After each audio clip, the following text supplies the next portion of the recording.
Okay, so I just made a tutorial, literally not like a minute ago, but someone wanted a tutorial on fighting, specifically fighting. So I think there are many ways to do fighting scenes. If you don't believe me, you can check out Heinz Dojo. That's one of my favorite animators, YouTubers that I know. I mean, not that I know, that I watch. Sorry, but you get the point. There's a lot of different ways to fight, to show fighting scenes, and honestly, I tried many different types, but it seems like my type of fighting for my stick figures is solely dependent on two things: the load up to the move and the actual effect used to show the trajectory of the move. If you don't know what I mean, basically you have to load up to do a punch, and then you have to draw another effect in the background to show where that punch is landing. Now, let me grab this guy ahead. Oops, that's not it. Why am I spelling wrong? I'm stupid. There we go. So I should make these different colors just to show what I mean. Now I'm gonna put them in the regular boxing stance because that's what I do. I do boxing, so I know punching pretty well, I would believe, but not super well. So for punching, it's pretty straightforward, you know. Add some frames. You move the legs slightly.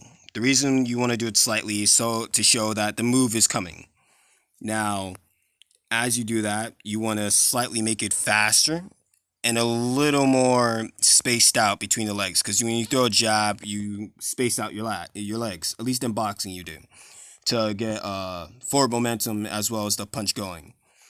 Then you want to pretty much tilt the elbow upward, because the elbow leads where you're going to punch, and you pretty much continue that process until here.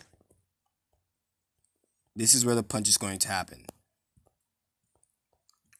Now, the reason why I put this hand like this is not because you should do that. It's mainly because that's what I know. That's how I do most of my boxing. You know? And put that down. Then you lead this forward. Keep this back here. And then you put this inward just a little bit to show that a punch is going to be acted. And then what I'm going to do to separate them properly is grab a segment. Oh my god. Big fingers.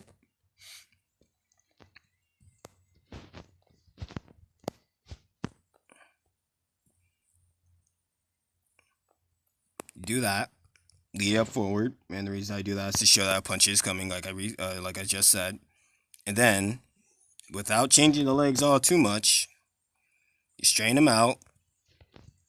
Make this guy go a little bit forward because your body leans in with a punch sometimes when you do boxing. And then you make this do this. And then you put this one right here. Don't put it back here. That's not realistic. First off, not only will you not move like that, it will look extremely awkward. Or at least in my opinion, that's how I do it. I keep it pretty much overlapped like this, like another line. The reason I do that is because, that's how I just like doing it. You guys can do whatever the heck you want, but that's how I do mine. And then that's the punch. Now, I said that I use effects. I use effects that I make, usually in movie clips, and like I said before, this one is known as jab. I call it that because that's what it is. It's a jab, and it's one of my most used ones, honestly. Now, this is how it's going to be. This is how I make it, and this is how I do a punch. As you can see, it's not too bad. Although it's the more frames it is, the longer it's going to take, the slower it's going to be. But let's see if I can also put it back into its original position, which is cool down from the punch. And for that, I actually want to slowly put the arm back into its place. Not all the way, because if I did that, it will look janky. So you basically make it slightly smaller.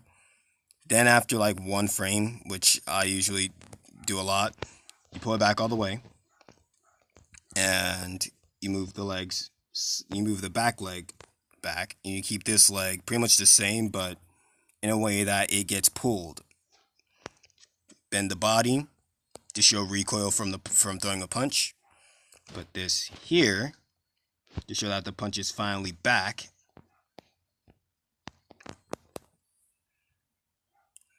And then I believe, yeah, there you go.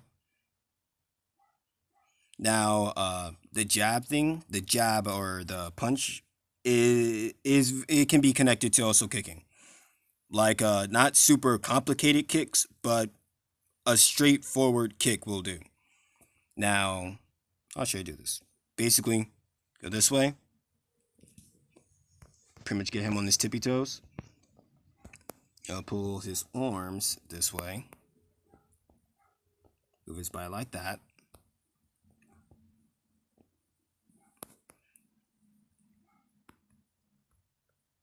I keep forgetting to delete these. I have these issues a lot while animating. Now, for the kicks, honestly, it's a little different. Just a little. Oh, God. Whatever. It's a little different for one reason and for one reason only. And that's because a kick comes from the floor. It's not already set up. It's not, already there. And honestly, it's not that bad. But you basically have to do a running motion and lift one leg off the ground. And then right before the kick, the actual action, you want to either move the body in a way that shows or displays large movement in the legs, or just throw a kick, but it'll just look a little bit weird, just a little bit, at least to me, because I don't use tweening down here at least. And then throw that backwards, throw that forwards.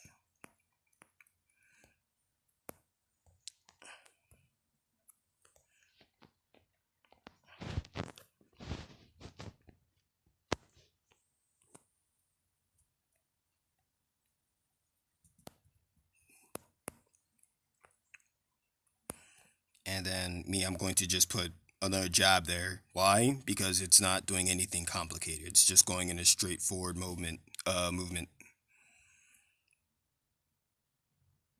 See? Simple stuff. Now let's make the kick come back. Once again, you repeat the same process with the arm. Make the limbs slightly go in. Not fully, not super fast, but just slightly.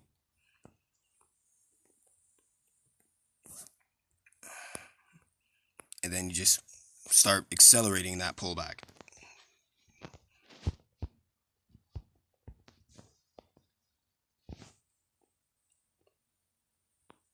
Oh yeah, try to keep the body moving at all times. Don't make a single part of it still whatsoever. Not at all. I suggest this mainly because it's not realistic. I mean, after all, if you throw a punch, you're not going to keep your upper body completely still. It's impossible. It's literally impossible. Either you move or your muscles move. One of the two. Doesn't matter what it is.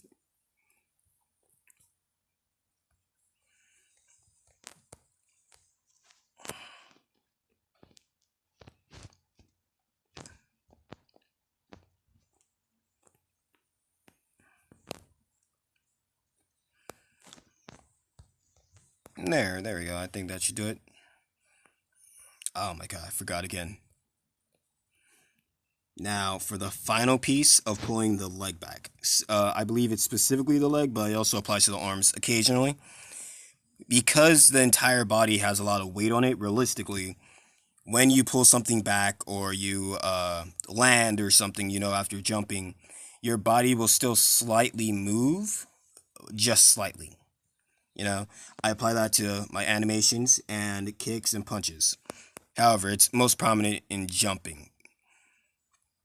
Now, what I do for that is, after it makes contact with the ground, I make it touch the ground a little bit more, make the body go downward, to simulate gravity, and then make it jump slightly, just slightly, because the body will not stay down unless it's, falling.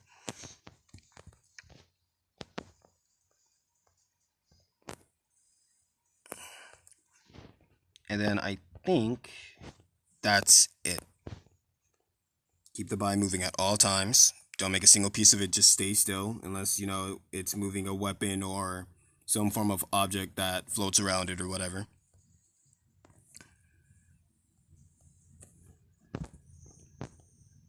Oh yeah, by the way, if you're going to keep pieces of it completely still, do things like hand signals or whatever.